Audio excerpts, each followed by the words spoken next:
찰리 커크를 저격해 숨지게 한 용의자가 사건 발생 약 38시간 만에 가족의 신고로 검거됐습니다. 롱아일랜드 레일로드가 18일 자정부터 파업에 돌입할 것으로 예상되는 가운데 메트로폴리탄 교통공사는 비상대응책을 발표했습니다. 트럼프 대통령은 테네시주 멤피스의 치안을 바로잡기 위해 주방위군을 투입할 것이라고 밝혔습니다. 에릭 아담스 뉴욕시장이 오는 11월 본선거를 앞두고 출마 철회 가능성을 처음으로 시사했습니다.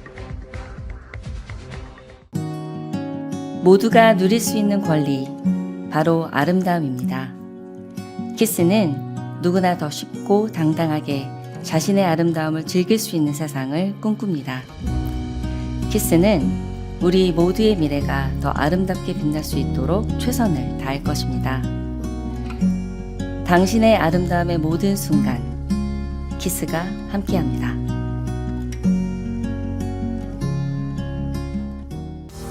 PCB의 능력이 나의 능력으로 이어집니다. 내가 만난 새로운 능력, PC빌리티. PCB뱅 제공입니다. 보수 청년 정치단체 터닝포인트 USA 창립자 찰리 커크를 저격해 숨지게 한 용의자가 사건 발생 약 38시간 만에 가족의 신고로 검거됐습니다. 유타주 스펜서 콕스 주지사와 캐시 파텔 연방수사국 국장은 12일 기자회견을 열고 용의자 타일러 로빈슨의 신병을 확보했다고 밝혔습니다. 22세 로빈슨은 11일 밤 11시경 범행 현장에서 약 400km 떨어진 유타주 세인트 조지에서 경찰에 체포됐습니다. 콕스 주지사에 따르면 로빈슨은 한 친구에게 범행을 자백했고 범행에 사용된 고성능 볼트 액션 저격총과 관련한 메시지를 온라인 채팅 플랫폼 디스코드에 남긴 것으로 확인됐습니다. 실제 수사관들은 범행 현장에서 발견된 탄피에서 총알 각인과 일치하는 증거를 확보했습니다. 또한 FBI가 공개한 수배 사진을 본 로빈슨의 아버지가 아들을 직접 신고했고 수사망이 좁혀지자 로빈슨은 자수 의사를 밝힌 것으로 전해졌습니다. 현재 그는 구금 상태에서 조사를 받고 있습니다. 앞서 10일 유타 밸리 대학교에서 연설 도중 당시 약 3,000명이 참석한 가운데 커크는 캠퍼스 내 한 건물 옥상에서 날아온 총탄에 목 부위를 맞고 현장에서 사망했습니다. 커크는 2012년 18세의 나이에 터닝포인트 USA를 창립하고 보수적 가치와 트럼프 지지를 적극 표명해온 인물이며 지난해 대선에선 트럼프의 젊은 층 지지 확산에 기여했다는 평가를 받았습니다. 도널드 트럼프 대통령은 12일 폭스뉴스 인터뷰에서 커크를 살해한 범인을 구속한 상태라며 사형 선고를 받길 바란다고 강력한 입장을 밝혔습니다. 사망 직후 트럼프 대통령은 커크를 누구에게나 사랑받던 훌륭한 사람이라며 조기 개항과 함께 민간 최고 훈장인 자유의 메달 수여를 예고했습니다.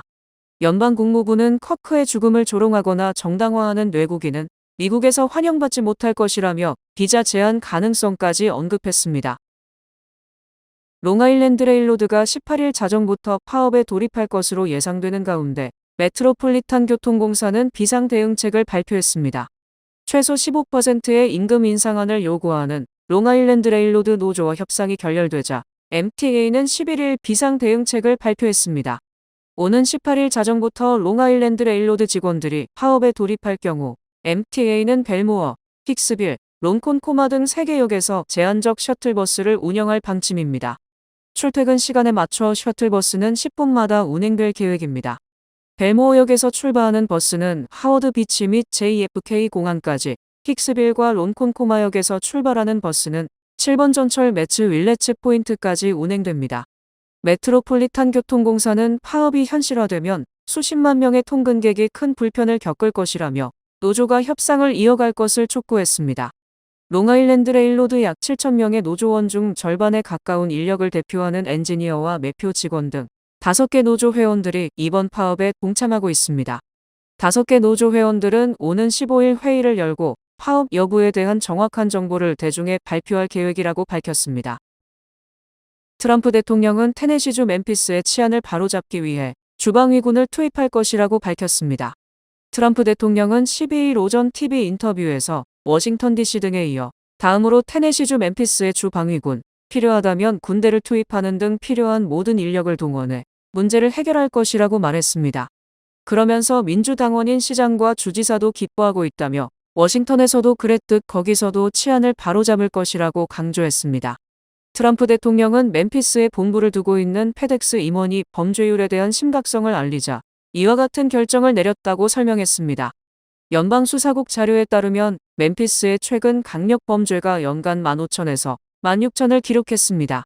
이는 10년 전과 비교했을 때 수천 건이 증가한 수치입니다. 에릭 아담스 뉴욕시장이 오는 11월 본선거를 앞두고 출마 철회 가능성을 처음으로 시사했습니다. NBC 뉴욕에 따르면 아담스 시장은 지난 10일 미드타운에서 열린 더 나은 뉴욕을 위한 협회 비공개 라운드 테이블에 참석해 지역 리더 약 20명과 만난 자리에서 도시를 위해서라면 출마를 철회할 수도 있다는 발언을 한 것으로 전해졌습니다. 참석자 3명은 아담스가 선거는 마지막 사주에 결정된다며 여론조사 추이에 따라 최종 판단을 내릴 것이라고 말했다고 밝혔습니다. 특히 그는 나는 쿠오모를 싫어하는 것보다 도시를 더 사랑한다고 말해 이는 그간 절대 사퇴하지 않는다며 완주 의지를 공개적으로 밝혀온 기존 입장과는 온도차가 있는 발언입니다. 논란이 커지자 아담스 캠프 대변인 토드 샤피로는 즉각 아직 사퇴 결정을 내린 적 없으며 공정한 자체 여론조사를 바탕으로 판단할 것이라고 해명에 나섰습니다. 아담스 본인도 같은 날 오후 소셜미디어 X에 나는 이 경선에서 승리할 것이라고 적으며 사퇴설을 일축했습니다. 하지만 전문가들은 이번 발언이 민주당 예비선거에서 약진 중인 조란 맘다니 후보와 앤드류 쿠오모 전 주지사 등 강력한 후보들 사이에서 아담스 시장의 정치적 입지가 흔들리고 있음을 보여주는 신호라고 분석하고 있습니다. 최근 한 여론조사에 따르면 뉴욕시 유권자 과반수가 다음 시장이 트럼프 대통령에 맞서야 한다고 응답한 것으로 나타났습니다. 퀴니피액 대학교가 실시한 신규 여론조사에 따르면 뉴욕시장 선거에서 조란 맘다니 민주당 후보가 45%의 지지율로 선두를 달리고 있으며 그 뒤를 앤드류 쿠오모 전 뉴욕주지사가 23%로 추격하고 있습니다. 공화당 후보 커티스 슬리완은 15%, 에릭 아담스 뉴욕시장은 12%로 하위권에 머물렀습니다. 특히 아담스 시장이 출마를 포기할 경우 맘다니의 지지율은 46%로 소폭 상승, 쿠오모는 30%까지 상승하는 것으로 나타났습니다. 이번 조사는 9월 4일부터 8일까지 뉴욕시 유권자 967명을 대상으로 진행됐습니다. 트럼프 대통령에 대한 평가는 부정적 반응이 우세했습니다. 응답자의 3분의 2 이상이 트럼프의 국정 운영에 불만족한다고 답했으며 56%는 뉴욕시장이 트럼프에 맞서야 한다고 답했습니다. 특히 이민 정책에 대해서는 60%가 강경 대응을 원한 반면 37%는 협력을 선호한다고 밝혔습니다. 연령별 주요 관심사로는 35세 이상 유권자가 치안 문제를 가장 중요하게 생각한 반면 18에서 34세 젊은 층은 저렴한 주거 문제를 최우선 과제로 꼽았습니다. 도널드 트럼프 행정부가 출범 후 첫 7개월간 사상 최대 규모의 불법 체류자 단속 추방 작전을 벌이며 15만 명을 체포하고 6만 명을 구금, 20만 명을 추방한 것으로 나타났습니다. 연방이민세관 단속국에 따르면 7개월간 체포된 불법 체류자는 약 15만 명, 이 중 6만 1천 명이 이민구치소에 구금됐으며 추방된 인원은 20만 명에 달했습니다. 특히 8월부터는 하루 평균 1,500명에 이르는 추방 기록을 세우며 체포보다 추방이 더 많은 흐름으로 전환됐습니다. 여기에 세관국 경보국의 실적까지 포함하면 전체 추방자는 35만 명에 이릅니다. 이 중 ICA가 추방한 20만 명 외에도 CBP는 국경에서 체포한 13만 2천 명을 본국으로 송환했습니다. 이 같은 대규모 이민 단속을 견디지 못하고 실제로 약 1만 7천 명의 불법 체류자가 체포 전 스스로 미국을 떠난 것으로 집계됐습니다. 이민 단속 강화로 인한 공포 효과는 미국 내 이민 노동력 감소로 이어져 연방노동통계국은 6개월간 이민 노동력이 120만 명 줄었다고 발표했으며 크리스티넘 국토안보부 장관은 불법 체류자 약 160만 명이 자발적으로 출국한 것으로 보인다고 밝혔습니다. 다만 이 같은 통계는 파급 효과를 부각시키기 위한 추정치로 정확성에 대한 논란도 제기되고 있습니다. 한편 ICA는 추방 작전의 속도를 높이기 위해 기존에 시행하던 사전 문서 작업을 생략하는 등 과감한 조치에 나선 것으로 전해졌으며 트럼프 행정부는 불법 이민에 대한 무관용 원칙을 천명하며 향후에도 강도 높은 단속을 이어갈 방침입니다. 뉴욕시 전역에서 시행된 스마트폰 금지 조치가 일주일을 맞은 가운데 학생들은 다양한 방법으로 디지털 없는 하루에 적응해가고 있습니다. 굿더미스트의 보도에 따르면 브롱스 사이언스 고교의 12학년 알리아 솔리만은 요즘 학교에서 카드게임이 유행이라며 포커나 우노 등을 즐기는 학생들이 많아졌다고 전했습니다. 또 폴라로이드 카메라, 디지털 카메라를 활용해 추억을 기록하는 것도 유행으로 퍼지고 있다고 했습니다. 맨해튼 유니언 스퀘어 아카데미의 이선 마이어는 할 게 없어서 복도를 걷거나 친구들과 더 많이 대화하게 됐다고 말했고, 그래머시 아트고교의 한 학생은 친구가 없어서 멍 때리는 시간이 많아졌다며 불편함을 토로하기도 했습니다. 일부 학생들은 교육청 지급기기로 구글 문서 채팅, 가짜폰 사용 등 다양한 오해 방법도 쓰고 있다고 밝혔습니다. 에릭 아담스 뉴욕시장은 이에 대해 우리도 학창시절 꼼수는 썼다며 학생들의 적응 과정일 뿐이라고 말했습니다. 학교 측은 자석 잠금 파우치나 휴대폰 수거함을 이용 등교시 휴대폰을 수거해 관리하고 있으나 학교 시간마다 혼잡과 지각 논란이 발생하며 불만도 이어지고 있습니다. 시교육청은 35만 대의 크롬북을 새로 지급하며 학생들이 스마트폰 없이도 학습용 기술을 활용할 수 있도록 학습 환경 개선에 나설 계획입니다. 모기지 금리가 11개월 만에 최저 수준으로 내려갔습니다. 고용시장 둔화와 연방준비제도의 기준금리 인하 기대가 반영된 결과로 풀이됩니다. 11일 프레디맥에 따르면 지난 10일 기준 30년 고정 모기지 평균 금리는 6.35%로 전주 6.5% 대비 0.15%포인트 하락했습니다. 15년 고정 모기지 금리도 5.6%에서 5.5%로 내렸습니다. 30년과 15년 만기 대출 기록 모두 지난해 10월 이후 최저 수준입니다. 모기지 금리 하락세는 지난 5일부터 본격화됐습니다. 미국의 8월 신규 일자리가 22,000개 증가에 그치고 5월에서 7월 고용 증가치가 대폭 하향 수정되면서 경기 둔화 우려가 커졌습니다. 이에 10년 만기 미국 국채 수익률이 급락했습니다. 모기지 금리는 연준의 기준금리보다 미국 국채 10년 만기 수익률에 민감하게 반응합니다. 또한 다음 주 연준 회의에서 기준금리를 인하할 것이라는 전망이 우세해진 점도 모기지 금리를 끌어내리는 요인으로 작용하고 있습니다. 시장에서는 오는 17일 열리는 연준 통화정책회의에서 기준금리 0.25%포인트 인하 가능성을 90%로 보고 있습니다. 낮아진 모기지 금리는 주택 수요와 대출 신청을 자극하고 있습니다. 모기지 은행협회에 따르면 주택 구매를 위한 대출 신청은 전주 대비 7%, 전년 대비 23% 각각 증가했습니다. 재용자 신청도 전주보다 12% 늘었으며 지난해 같은 기간보다 34% 증가했습니다. 미국 내 커피 소매 가격이 1997년 이후 가장 큰 폭으로 급등했습니다. 연방노동부가 11일 발표한 자료에 따르면 8월 기준 커피 가격은 전년 대비 21% 상승했습니다. 식료품점에서 판매되는 커피 가루의 가격은 파운드당 8.87달러로 사상 최고치를 기록하며 가계 부담이 한층 커졌습니다. 가격 급등의 배경에는 공급난과 무역 정책이 복합적으로 작용한 것으로 분석되며 브라질 등 주요 산지의 흉작에 더해 지난 7월 트럼프 대통령이 브라질산 커피에 대해 50%의 고율 관세를 부과하겠다고 발표하면서 미국 내 커피 업체들의 원가 부담이 급증했습니다. 해운 분석업체 비지온에 따르면 브라질산 커피 수입량은 8월에만 전월 대비 75% 급감했고 베트남과 콜롬비아 등 다른 생산국들도 공급 부족을 해소하지 못하고 있는 상황입니다. 전문가들은 현재 커피 가격을 지탱하는 것은 기존 재고이지만 이 역시 한계에 다다르고 있다고 경고하고 나섰습니다. 관세 영향은 본격적으로 오는 10월에서 11월 소매시장에 반영될 것으로 예상됩니다. 이에 식료품 업계는 커피와 같은 필수 수입품에 대한 관세 면제를 요구하고 있으며 백악관은 차기 무역협정에서 커피에 대해 낮은 관세율을 적용하는 방안을 검토 중이라고 밝혔습니다. 코로나19 팬데믹 기간 동안 재택근무를 시행했던 기업들이 다시 사무실 근무로 전환하고 있습니다.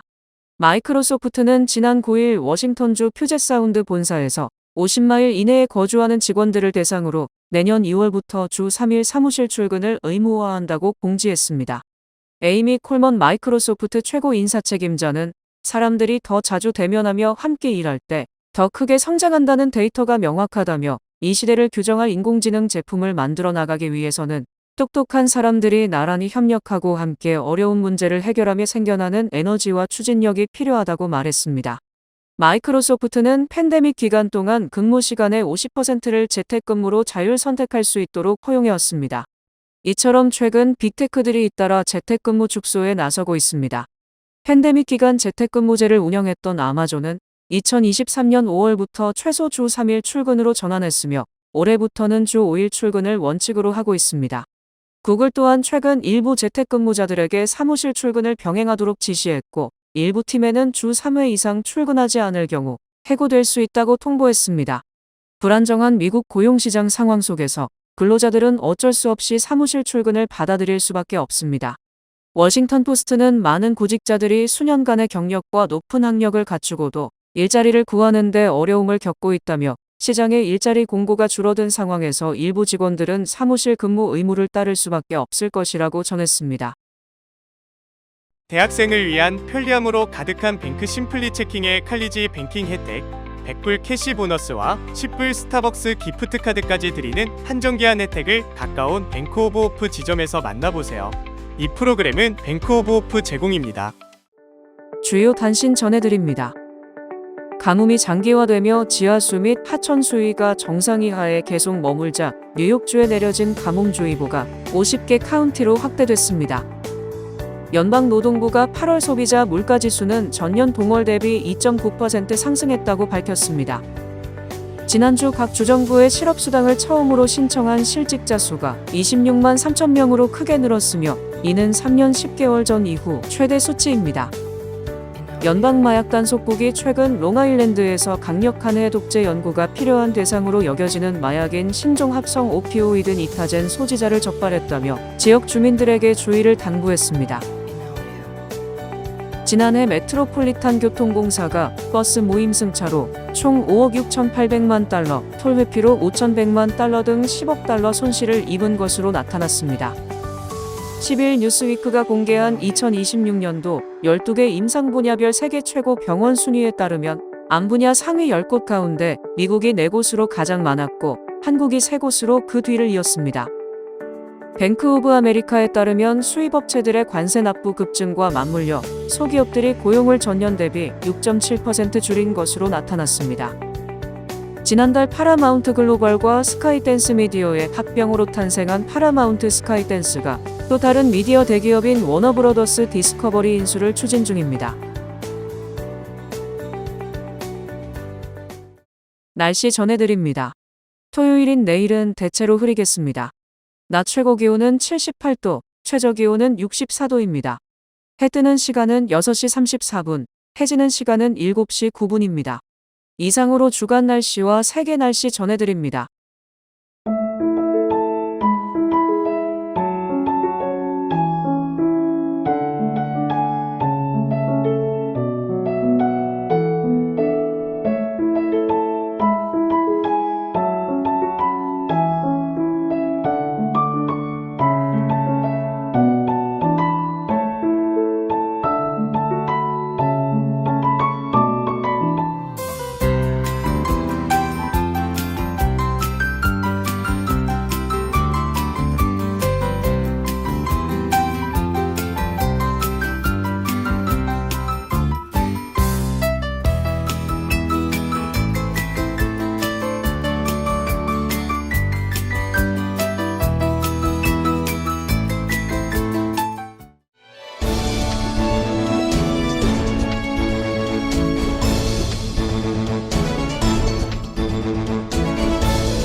뉴뱅크와 함께 꿈의 집을 마련하세요. 빠른 승인, 맞춤형 서비스, 전문가 상담, 지역 전문성, 경쟁력 있는 이자율. 뉴뱅크가 주택 소유를 쉽고 간편하게 모든 단계에서 도움을 드립니다. 지금 바로 가까운 뉴뱅크 지점을 방문해서 홈모기지 대출 상품에 대해 문의하세요. 뉴뱅크 제공입니다. 이상으로 9월 12일 금요일 TKC 뉴스데스크 여기서 마치겠습니다. 시청해주신 여러분 고맙습니다.